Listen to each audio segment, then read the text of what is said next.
గారు? మహేష్ గారు ఓన్లీ మహేష్ అని పేరు. ఏదో ఒకటి మహేష్ అని పేరు. ఓకే మహేష్, ఉగ్రవాదులు మన ఇండియా మీద పదే పదే దాడులు చేస్తున్నారు. అసలు ఎందుకు? అసలు ఇది ఆగాలంటే ఏం చేయాలి? ఎందుకంటే ఉగ్రవాదులు ఇండియా దాడులు చేస్తున్నారంటే వాళ్ళు ఎందుకంటే అంత అహంకారం బట్టి మళ్ళీ చంపేస్తున్నారు. చాలా ఒక మనిషిని చంపడం చాలా చాలా పాపం, చాలా చాలా పాపం. ఒక మనిషిని చంపడం అంటే చాలా పాపం.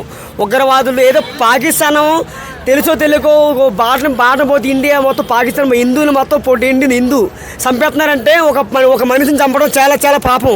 ఒక మనిషిని చంపడం చాలా పాపం. కానీ వాళ్ళు శిక్ష పడుతుంది. కానీ శిక్ష వాళ్ళు మా కులుకోలు చావాలి. వాళ్ళు ఉగ్రవాదులు నోట్లు పురులు పడి చావాలి. వాళ్ళు ఉగ్రవాదులు. పాకిస్తాన్ ఏం చేస్తే బెటర్ అంటావు నువ్వు? పాకిస్తాన్ ఏం చేస్తే బెటర్? పాకిస్తాన్ అసలు ఉండకూడదు. ఇండియా గెలవాలి, హిందువే గెలవాలి. మన ఎవరో హిందూ. పాకిస్తాన్ అసలు వాళ్ళు ఎవరో అలా పాకిలో మనల్ని చంపడానికి దేనికి చంపుతారు మనల్ని?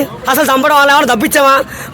లచ్చలు ఎందుకు చంపాలి మళ్ళీ? నీకు ఉగ్రవాదులు నీ కంట పడితే నువ్వేం చేస్తావు? ఉగ్రవాదులు నా కొడుకుల్ని నరికి తరిగి మొత్తం గన్నతో కాల్చేస్తాను నా కొడుకుల్ని.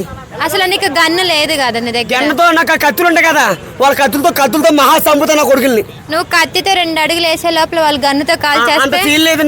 నేను నా కోసం నా హిందూ, నా వాళ్ళ కోసం ఏమని చేస్తాను, వాళ్ళ కోసం నేను దేశం కోసం సావడానికన్నా సిద్ధమే నేను.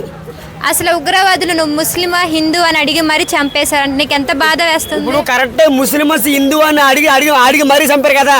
ఒక మనిషిని చంపడం హిందూ అయితే ఏం కావాలా, ముస్లిమ్స్ ఏం కావాలా? అందరూ బతకాలి కదా. ఒక మనిషిని చంపడం మహా పాపం, చాలా చాలా పాపం. దీనిపై ప్రభుత్వం ఎలాంటి చర్యలు తీసుకుంటే బెటర్ అంటావు? దీని మీద ప్రభుత్వం ఎలాంటి చర్యలు తీసుకుంటే బెటర్ అంటావు? ప్రభుత్వం తీసుకుంటే బెటర్ అంటే ఉగ్రవాదులు మాత్రం ఉండకూడదు. వాళ్ళు చంపేశారు ఎప్పుడు? వాళ్ళని ఇంకా ఉన్నారబ్బా. టీవీలో చూశాను నేను. టీవీలో మొత్తం మళ్ళీ చచ్చిపోతారు చాలా మంది. వాళ్ళు ఊరికినే వదలకూడదు. వాళ్ళు చంపి కాల్చి పడతారు నా కొడుకుని ఉగ్రవాదుల్ని. ఇది ఎక్కడ న్యాయం? ఇది ఎంతమంది చంపుకుంటూ పోతావు అట్లాగా? ఇప్పుడు మాలాటంలో జనాలు చచ్చిపోతున్నారు. చిన్న పిల్లలబ్బా, చిన్న పిల్లలు లేని వాళ్ళకి తిండి లేదు, లేని వాళ్ళకి తిండి లేకుండా పోయింది. మన మళ్ళా చంపచ్చా మరి? ఇది తప్పు, చాలా చాలా తప్పు.